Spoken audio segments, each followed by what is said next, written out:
Well, well, well, this whiny little host finally got what he was looking for in terms of a big-time NFL football game. Waited virtually all season, and it came better late than never. Super Bowl 51.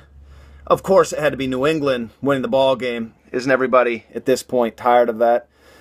But welcome in, everyone, to another edition of On-Ayer. I'm your host, Ryan Ayers. Doesn't always seem like nowadays, if it's not the Manning brothers, it's Pittsburgh or New England in the Super Bowl.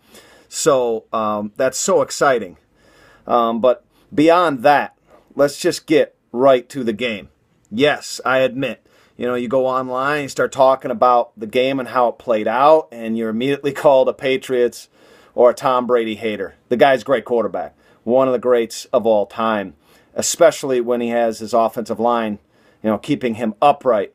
But let's fast forward. Come on now. I'm so shocked by a lot of the analytical work across the board, Fox Sports, ESPN, you name it.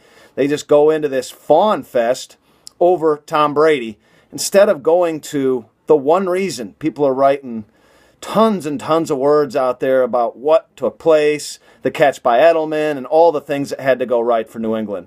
All that had to go right was one thing for Atlanta. Kyle Shanahan goes off now to the San Francisco 49ers after I think he's the sole reason Atlanta and the Falcons do not bring home a championship for that city who's starving for a championship.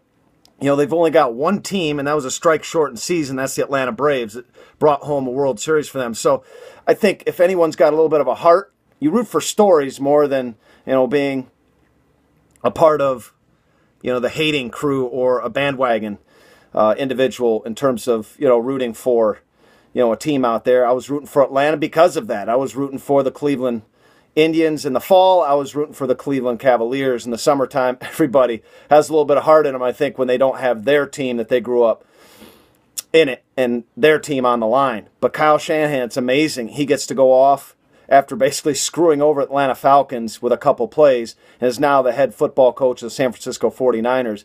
Actually gets a promotion out of this.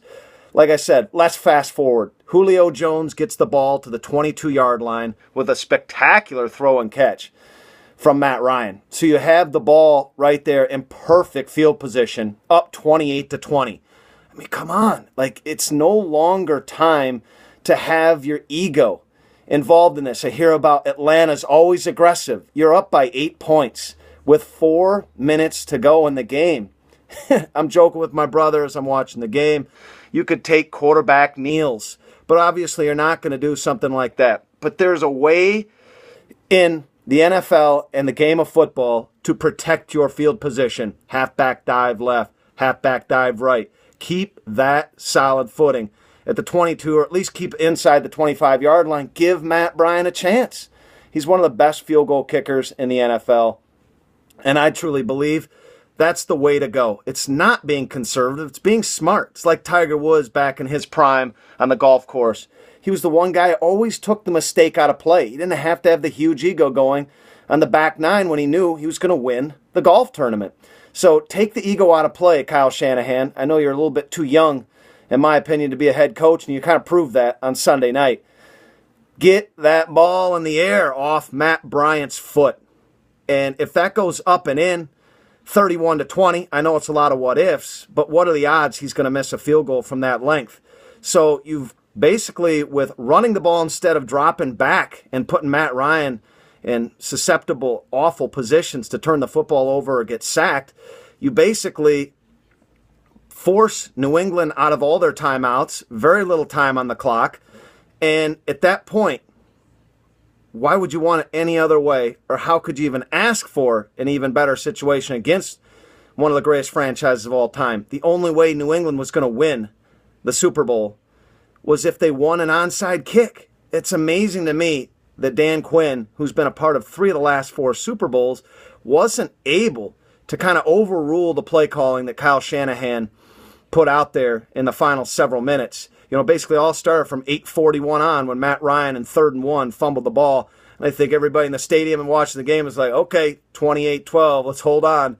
Let's see how this thing's going to finish. Because when you turn the football over, when you make game management mistakes, it's going to come back to haunt you. But in the end, Atlanta's going to have to get over it. New England secures their 5th Super Bowl title. And I think it just took me a couple days to really stop scratching my head and wrap my head around what I saw. You are a sports hack like me that's out there, and you just kind of sit back and say to yourself, Kyle Shanahan, this guy's going to make millions of dollars and get a job promotion after proving on the biggest stage he couldn't handle the pressure. It was pretty embarrassing the way he basically called plays in the last 4 minutes of that game. And with this Super Bowl recap, I want to let you know you've just been on air, and I am Ryan Ayers.